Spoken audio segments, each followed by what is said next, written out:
Good morning, everyone. It's been a real pleasure being invited here and spending the last couple of days. I did my undergraduate degree at Claremont McKenna College, just down the road, and spent 4 glorious years in Southern California. So anytime I get an invitation to come back, I throw my sandals on immediately. And because living in the UK, I never see these things. They're buried in the bottom of a drawer somewhere. And I wanted to make a couple of quick things before getting started into the talk. And the first one is that though I'm currently at Durham, in a couple of weeks I'm going to be moving to Oxford to join a couple of the august speakers from yesterday, which I'm very much looking forward to. I did my doctoral degree there, so that's a bit of a homecoming as well. There's a bit of a theme this year. And the second thing is that because we're academics, they ask us to give our titles for talks some weeks, months in advance, and we provide those titles and then at the last minute decide that's not quite right. So I'm only making a subtle change. Yesterday there were whole-scale changes to titles. Today I'm not going to be discussing domestication whatsoever, but I'm more than happy to talk about it at length, as you might guess. So if there's time at lunch or whatever else, I'll be very happy to discuss this with you. But today I'd rather focus on migration and hybridization as two of the main themes, which came up yesterday as well. And the first thing I thought is I was trying to understand what it is about these themes that make them so really get to us and make us think about them so frequently and are really so attractive. And the first thing is this idea of universals. And this has just come up in the previous talk, universals in language, and that's how we do things. In genetics, what are the universals of genetics? And of course, one reason that Einstein is so famous is because he derived this equation, E equals mc squared, which everybody knows, though nobody knows what it means. Everybody knows the equation. And you know the equation because it is a tremendously satisfying way of understanding a truth about the natural world because it's true everywhere, all the time. And it can be so simplistically written as an equation between mass, energy, and the speed of light. And that allows us to do all sorts of things and to really understand the whole nature of the universe, which is, there's just something really great about understanding, and especially when you can understand lots of things very simply. And that's also true when we look at universal characteristics, things like DNA. Every living organism on Earth has the same structure of DNA. We have chromosomes, we have the same 4 base pairs, regardless of what the X-Files might tell you from time to time. So there's something about DNA that unifies all of us, and that again, because it's this connective tissue, we then feel a satisfaction about that, and I think we hone in on those things, and we start to look for what are the other universals that really join us all together. So Steven Pinker, about a decade ago, put together a list from a variety of different sources. There was an original book in the late 90s, early 90s. And he came up with a list of you can't read them, I'm not expecting you to. There are 200 universals that they came up with. And these include things like aesthetics, jokes, play, narrative, kind of general concepts that unite every single human culture throughout time all over the world. All 7 billion of us now have some attraction to this sort of thing. Also classification things like good, bad, dichotomy, true, false, and taxonomy. We're very good at naming things and categorizing things and put things in little boxes all the time. And everybody does this everywhere. You can meet anybody who speaks a different language or is several generations older or younger than you, and they all do. Everybody does this. And of course, things like, everybody's familiar with this too. You have a wariness of snakes and a general fear of death. None of us want to die. And that's, or if we see a snake, we go, oh, Jesus, snake. And that's true everywhere. And so when we think about this, it's like, what then, you want to get to the heart of those universals. What are the explanations for why all of us do these sorts of things? And I'm sure in the back of your head, you're probably thinking, there's 200 of these things. What else might be on this list? And there is something that I haven't mentioned, which is sex. And when you do a search for sex on this, you find that sex pops up more than any other word on this list. There's 200 of these universals, but sex is everywhere across this whole thing and includes a general sexuality as a focus of interest. Is this the primary theme? Regardless of where you go, people like to write about it, like to talk about it. And actually, when I got into my rental car a couple of nights ago, I turned on K-Rock, which is what I listened to for 4 years in college, and Loveline was on. I was like, you're kidding, nothing changes. It's like 2 hours of phoning in about sex exactly as it was 20 years ago. It's just crazy, and 30 years ago. What's interesting, though, to me is that on that list of universals, migration was not on there, which is insane. That's clearly an oversight, because as this map, and as all the maps we saw yesterday with 4,000 arrows going from every which direction, from every continent, this is what we do. And we go everywhere, and we're always meeting each other, and we're always trying to reconstruct these different modes, exactly as the logo for this conference demonstrates. So, because we're perpetually moving and we're thinking about how we get to different places, it's one of these universals that I think we really should absolutely be on that list. And thinking about universals and migration, The key part about why we're so interested in migration, I think, is because it's all about origins, and we are obsessed with origins. Everything, it's on our dollar bills, Anoi Soeptis, he smiles on our beginnings. It's all about where we actually come from, and this is a picture of a gentleman in Azerbaijan where I lived for a couple of years. I took these taxis on a daily basis, and I was speaking Russian at the time, and I was always asked the same 3 questions, and I started getting very good at answering these questions. And the question I always got was, a guy said to me, well, where are you from? And everybody wants to know, where are you from? That's the first question. Okay, where are you from? And I was like, well, you know, I'm from the States. I was trying to mask my accent, and I was like, oh, I'm from the States. And he goes, nah. He's like, no, where are you from? And I was like, what do you mean? I have an American passport. I grew up overseas. Sure, my parents are American. He's like, no. He's like, anybody's from America. That doesn't mean anything. Where are you from? And I sort of got what he was saying, was that America is the sort of, in our minds anyway, this melting pot. Everybody comes from everywhere to come here, but nobody's actually from here, or at least as the way it's traditionally implied. Anybody can be American, but that doesn't mean anything about where you're actually from. And if you really are from here, well, then you have special status, because very few people are actually from here, which is interesting in itself. So if we're thinking about the origins, the other thing that occurred to me is that we're interested in our own origins. We're not interested in anybody else's origins. So this is just something from The Onion. You can buy this t-shirt online, and it says very clearly something that we all agree with, of course, which is that the sports team from our area is superior to the sports team from your area. This is another universal. This is absolutely true. And you see on the poster on the outside when you come in, there is the whole poster, and it says the origins of us. It doesn't say the origins of them. Nobody cares about them. It's us, our origins. Where are we from? And I don't think it's any coincidence at all that the organizers of this particular conference, for the final talk, called it Arlington Springs, the Settlement of North America from the Perspective of Santa Barbara. This whole day today is working toward one thing. Everybody in this audience is waiting 8 hours to hear about Santa Barbara. I'm irrelevant. SK is irrelevant. We could have heard about Estonia, the settlement of Northern Europe from the perspective of Tallinn. I have a PhD student who is Estonian. I've been to Estonia several times. I love Estonia. I love Tallinn. I love the local liqueur Vana Tallinn from Tallinn. I love the fact that Estonian is a language that has 14 cases and is completely radically different. But nobody gives a shit about Estonia. We care about only Santa Barbara because that's who we are. So I think it's important also for the last couple of days that we've been thinking mostly about humans, and that's what the focus of this whole conference has been on. And I thought I work primarily on animals. I don't work a lot on human beings. And what I like doing is putting humans within an animal context. And I like thinking about humans not just as sort of like our big brainy selves, and we give ourselves credit for doing sorts of things, but what if we were animals, what would we be doing? And how unusual is it for us to be doing the same sorts of things that animals are doing? So I'm going to give you 2 quick examples of migration in animals and how they go about doing it and whether or not we really are that unusual. And the first is Arctic foxes, and the second is an extinct animal called the Falkland Islands wolf, which existed for a short period of time on the Falkland, or for a long time on the Falkland Islands, and Darwin even saw it when he was there, and it's since gone extinct. So to start with the Arctic foxes, this in blue is their natural distribution. And you can see it's circumpolar, and they operate very nicely on sea ice, on tundra elements, and there's only one place on here that is outside that dotted line, which is the maximum extent of sea ice in the wintertime, and that's Iceland. So if the sea ice only gets to that dotted line, how on earth do you get beyond that to get to Iceland? If you look at, and this is just a little bit of a data slide, if you look at the genetics of modern foxes on Iceland, you'll find that there are 5 different haplotypes, 5 different genetic identities that these foxes have, and this is where they're present on the island. And then we got some ancient DNA from some foxes, about 1,000 years old, and 17 of them all had the exact same haplotype. There was no variability, and it's one of the ones that's currently on the island.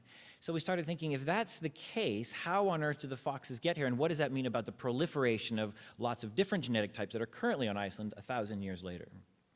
So we worked through a whole variety of other hypotheses, and we played with them, and it turned out that none of them were true, and there was only really one that made sense. It was that during the 16th to mid-19th century, there was this thing, at least in Europe and not most of the rest of the world, called the Little Ice Age. Things got cold. You could ice skate on the Thames. People were freezing in Northern Europe. Iceland was particularly cold. And something similar, it's also a number of Viking settlements before this had gone away for very similar reasons. Just slight turn, meaning that the seasons are a bit longer. The cold lasts a little bit longer. And during that period of time, the last amount of sea ice in the region really started expanding. And this is just a quick little chart from 1600 to 1850, which shows the extent of sea ice by season. And that peak there is in 1782. And the last grounding of sea ice, so that you could walk from Greenland to Iceland occurred in 1877. It hasn't occurred since. So it's very hard for an Arctic fox to swim across the North Atlantic. It's pretty cold and blustery and horrible. But if there's sea ice there, and that's what they do ordinarily, and you can walk across it, that's what they do. So we did a little simulation, and this is one of those charts that scientists like me like to put up. I have no idea really what this means. I had a team member of mine did this, but it looks pretty. And it's a simulation where we're testing for two different parameters. One is a population size, and one is a rate of migration. And we play with the parameters, and we see what parameters we need to fit the modern reality. And what we come up with is if you have a population size of about 8,000 foxes, and you allow them to migrate about 4 per generation, you can end up with from 1 haplotype 1,000 years ago to 5 haplotypes currently, given the period of time when there was a little ice age and foxes were walking across the sea ice. So how do you get from Greenland to Iceland when currently the maximum sea ice extent is that black dotted line? You do that, which is pretty cool. And this is what foxes are constantly doing. They're looking for opportunities to get to different places. They're just constantly pushing at those boundaries. And I love this image because this is, it's very easy for them to do. Once they get to Iceland, then they're there. They can start taking advantage of all the resources that are there. But if the sea ice stops and no longer connects Iceland to Greenland, now you're isolated, now you're stuck, and you start evolving mutations that you're not sharing with everything else anywhere in that rest of that blue area where foxes are distributed. On Falkland Islands, now way in the southern hemisphere, something similar is happening, and it's pretty interesting because this is the Falkland Islands wolf. This is from a paper that's not from my lab, from about a year ago. And in yellow, you can see an extinct fox that's on the mainland in Argentina, and on the red and Falkland are 5 Falkland Islands wolves that they got from various museums. And they got the genetics from them, and they threw them all together. They compared the genetic signatures. They drew a tree, which is what we tend to do to show relationships between things. And you can see that the red ones on the bottom right are quite different from the yellow ones on the top left, but they come together, and they share a common ancestor about 16,000 years ago. So you go back to the record of climate change and of geography and geomorphology, and you start looking around, and you realize that though those are the current margins of the continents with the sea level where it is, there are 4 plateaus extending east from the continent, heading out toward the Falkland Islands, so that even though now this is that distance, which is really hard to get to, how would you begin to get a fox from a non-volant fox, something that's not flying from one place to the other? But it's 16,000 years ago, that's your distance. And this is the very southern ocean. It's much colder. You have not just sea flows, but you've got a lot of ice. So how does it get there? They go like that again. And the point is that if given the opportunity, things will get places. And so we have really 2 nice examples in the northern hemisphere and the southern hemisphere of mammals who are kind of generally curious about the world anyway and trying to take advantage of different opportunities, getting to places where now we kind of look at them and go, how on earth can we explain how we get there? And I think there's a general rule here, which is that though we think of humans as the ones migrating across the globe and really being, we are brave and we are important, no. We are not. We are merely animals who are responding to opportunities and taking advantage of that opportunity, just like any northern latitude fox or southern latitude wolf. So this is Ian Malcolm, as played by Jeff Goldblum in 1993 in the film Jurassic Park. And he said something that I think is probably the most prescient thing that's ever been said about science in any Hollywood film ever. And I'm going to play you a little video to demonstrate that.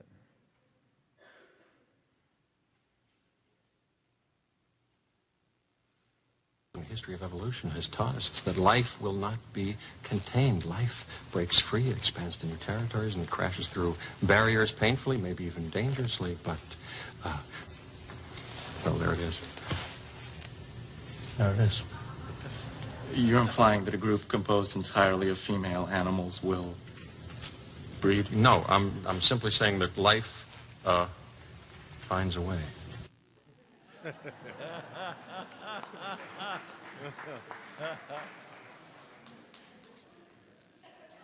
I think it's also important to point that academics look much better in sunglasses. And if we were portrayed like this in Hollywood, I think we should try and represent that in real life as well. Of course, I can't see the screen anymore, so it makes it difficult.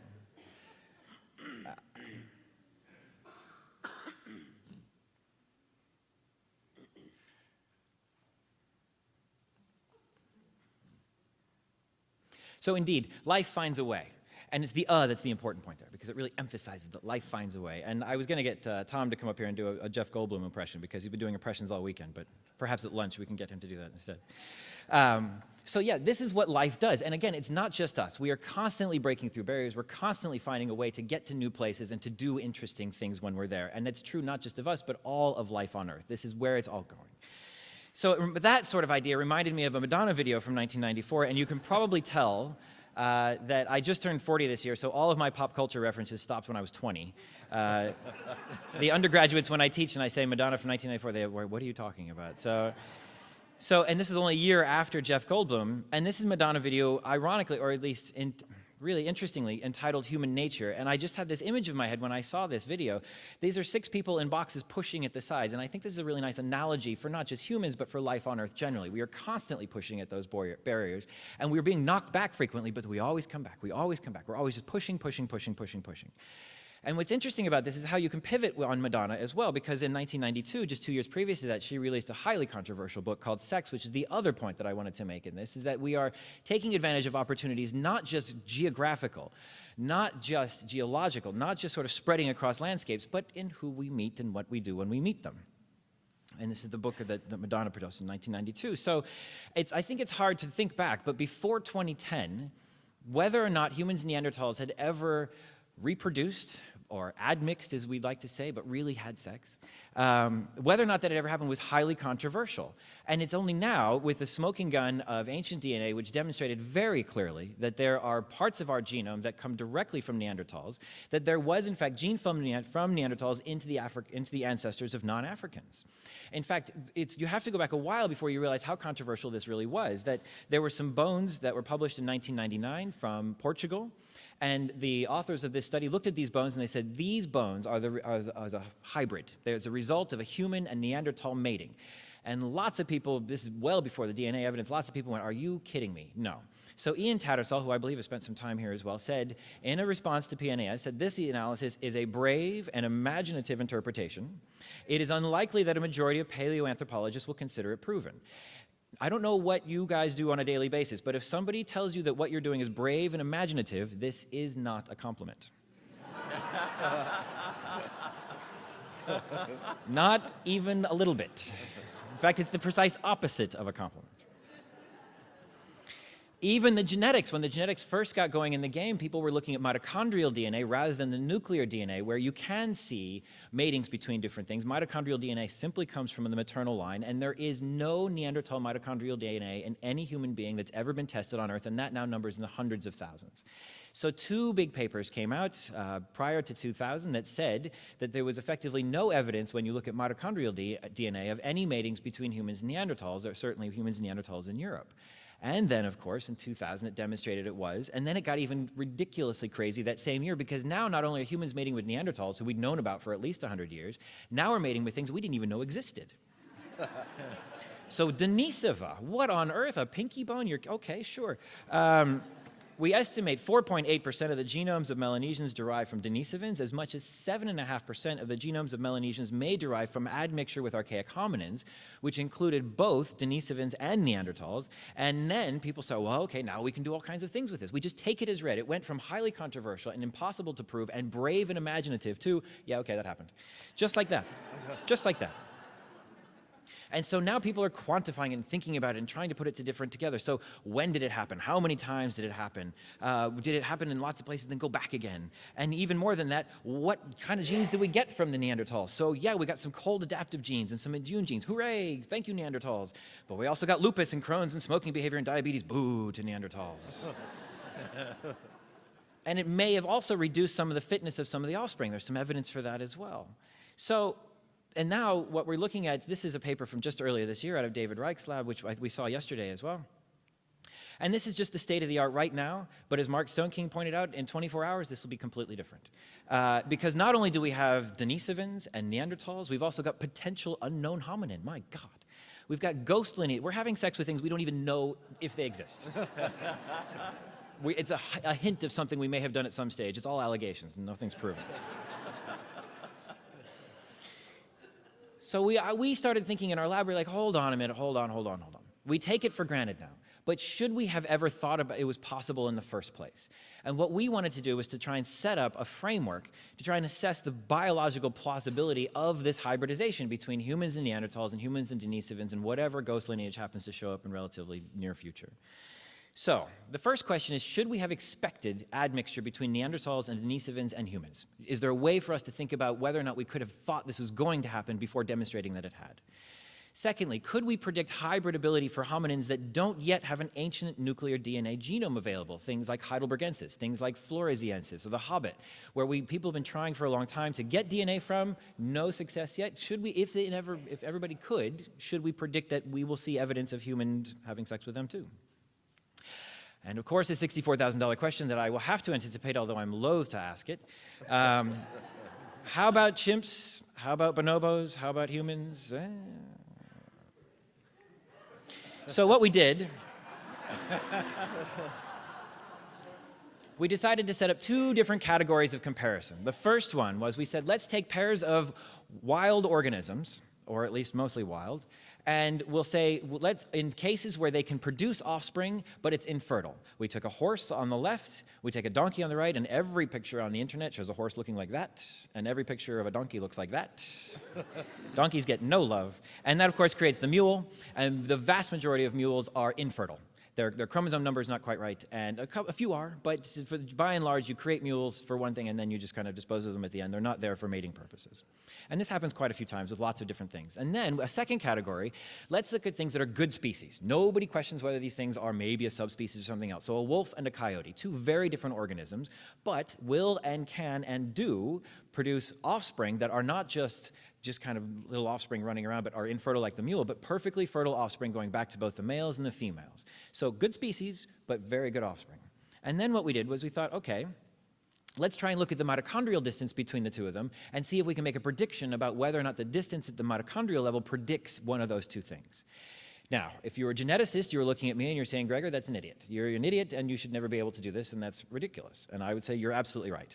I don't trust this one bit, but we thought we'd do it anyway. So, the first thing that you should know is that a mitochondrial tree, when we build from genetics, is not a species tree. And this is a great demonstration of this from a paper from last year. On the left-hand side is the tree from the nuclear genome of a series of pigs from Southeast Asia and from other places. And on the right-hand side is the mitochondrial tree. There is no correspondence here. These things don't match up. Even complete 16,000 base pair full mitochondrial genomes give you no signal that matches what's coming from the nuclear genome. Therefore, the mitochondria DNA is not a very good proxy of the nuclear DNA, and that what we are doing or suggesting might be possible should just be eliminated right away. We shouldn't try it at all. Except for that, it sometimes does work. And there is an entire field of biology called barcoding, which is resting on this assumption that you can do this.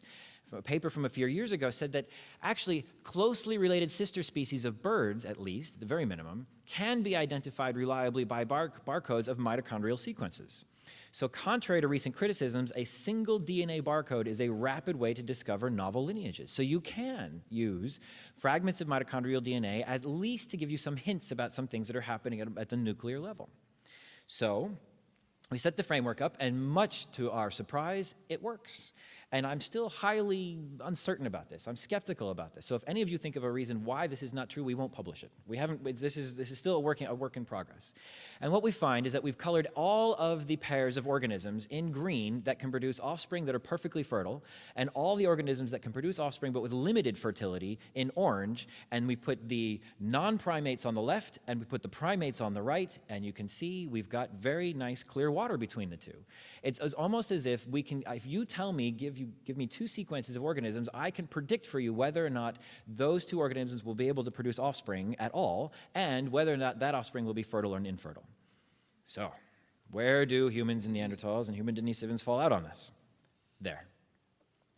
Pretty low. And perhaps this is not too much of a surprise. When you look mitochondrially, there isn't really that much difference between the two. In fact, they have less variability than African elephants, including both the forest elephant and the plains elephant, which only recently were understood to be different species because they can mate and produce fertile offspring, no problem. Polar bears and brown bears would get it on all the time, all over the place, not a problem. And Mus musculus and Mus domesticus, where there's a very famous hybrid zone in the Czech Republic that has been studied for a very long time, no reduction in fertility whatsoever, and humans humans and Denisovans and human and Neanderthals are lower than that variability. So yes, we should have absolutely thought that this was possible the entire time.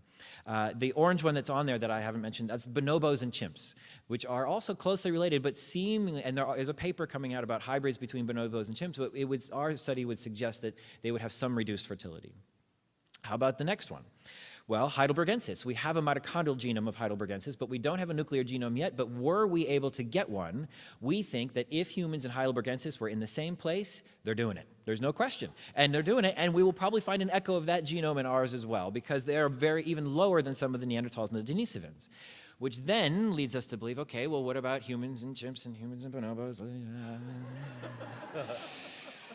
Yeah, not green. Very much in the orange category, very high in the orange category, but not completely beyond the limit of the orange category. In fact, it's a little bit less than a mating that has taken place between a rhesus macaque and a baboon called, of course, a raboon. There has been one long-term survivor from this experiment from 26 matings. So if humans and chimps were going to produce offspring, we're going to have to try a lot. At least that's what this is suggesting. We'll see. So yes, clearly, the nuclear DNA from the ancient DNA is clearly a smoking gun. Our analysis suggests absolutely we should have expected it. So it was absolutely a possibility. This is a mock-up from National Geographic. I mean, the eyes are the wrong color, but other than that, this is possibly who you would go on your date with on a Saturday night. So totally possible, but would you? Is this something you would have done? And there's only one way to find out. The question we ask of the internet. Dear Google, it's true, I'm going here. Dear Google, what is the propensity for human beings to mate with things that aren't our own species necessarily? And it turns out that the first thing we did was I wanted to do Google autofill with this. And the first thing I did was man arrested for having sex with, let it autofill. I am as surprised.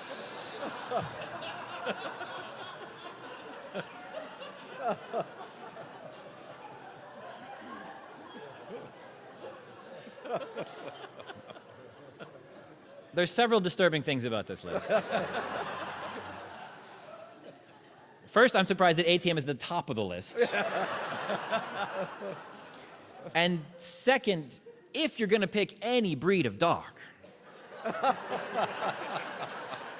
Now, we've got a big grant to do dog domestication, which we're working on, and you don't pick a pit bull, just don't. But because we're scientists and we're careful and we have to control, perhaps I was biasing my own, I wanted to test my own biases, so I tried the opposite, of course. Woman arrested for having sex with crickets. Well, not crickets, clearly, but, you know, nothing. So, but this, of course, doesn't mean that women aren't doing it. It just means they're not being arrested for it. So there is a bias in this search as well. So there's three categories of things that men generally, I'm going to limit my discussion to men now because we are horrible people. The first category is that men are very happy to have sex with something that isn't human. So Tottenham, which is Tottenham Hotspur, a UK football club, was a man having sex with a sheep there, a puppy, a cat, a chicken, livestock, including donkey and goat on 4 occasions, a horse for the 2nd time, and a miniature donkey. It doesn't say whether or not the normal-sized donkey was ever attempted, but the miniature donkey seemed to be okay. So that's the first category. People are generally, everybody has an uncle somewhere who's probably engaged in something like this, so that's not a problem. That's fine. The second thing that's important to know is it doesn't even have to be alive necessarily. Oh my God. This is your species, people. It's, you know, dead deer, dead peacock. This is a human, but Ohio man having sex with a corpse told investigators he did not realize at first the woman was dead. Oh, gee. Ohio pops up a lot for some reason. I don't know why that is. And more worryingly, not only alive, dead, but it doesn't even ever have to have been alive in the first place. We are indiscriminate. Ohio man, repeatedly having sex with a rubber float, crack smoking homeless man accused of having sex with a train seat, acquitted of indecent exposure. What I love about this is that, well, I could spend 20 minutes on this, but the amazing thing to me about this is that it was like somebody saw him having sex with the train seat, and they realized there was no statute that made that illegal. So they said, well, what are we going to get him on? We got to charge him with something. How about indecent exposure? And then he gets acquitted of the indecent exposure because there was no rule that says you couldn't have sex with the train seat. Nobody's thought about that. Teddy bear for the 4th time. And this is my favorite. Man accused of having sex with a pool raft also had violated inflatable pumpkin. The inflatable pumpkin was the gateway to the pool raft. If you date one, you'll date her sister, and she's in the pool, and you know. So, sure. This is tame. This is nothing. Life will find a way. So our analysis, and again, not yet published, we're working on the paper now, but what it suggests is that the mitochondrial divergence predicts this hybridability, and that's a nice thing to be able to do. And therefore, there's no reason to think that humans and the rest of the hominins across the landscape, and certainly Neanderthals and Denisovans, that it wasn't possible biologically. And that if it wasn't possible biologically, or wasn't impossible, that maybe it probably happened. In fact, we have it. And does it suggest then a prediction that maybe admixture was constantly taking place whenever you had 2 species of hominin overlapping over the last 6 million years. So we were moving along, they were moving along, everybody's migrating everywhere, and you run into somebody and you're like, wait, okay. It's not a pool raft, but it'll do, you know? So. And in terms of humans and chimps and human bonobos, you know it's been tried, not in controlled circumstances in the lab, and I'm not suggesting that we do try it, but what it is suggesting is that at least we're not getting fertile offspring off of this thing. It's 6 million years, it's too far back, which is nice to know. So I thought I would conclude today to come back to the original universal truth. And I love these 4 things because this is what makes life worth living, frankly, is aesthetics, jokes, play, and narrative. And that's on Steven Pinker's list. And I'm a big fan of webcomics, and there's a particular webcomic called the Perry Bible Fellowship, which is really kind of ironic and dark at times. And boy, they get to universal truths. So I thought I'd take you through this comic. And this really gets to the heart of what I was discussing today, which is all about migration and sex and how those 2 things interlink. And this is the Earth. Meets the moon, migrating through outer space, and says, hey, baby, let's orbit. And the moon looks at the Earth and it's like, yeah, okay, but what about your... And the Earth comes back and says, don't worry, it's not contagious, you're absolutely fine. And there is Buzz Aldrin on the moon, planting a flag.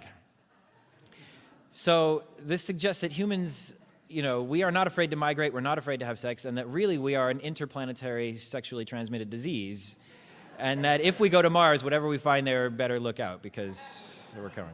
Thank you very much for your time.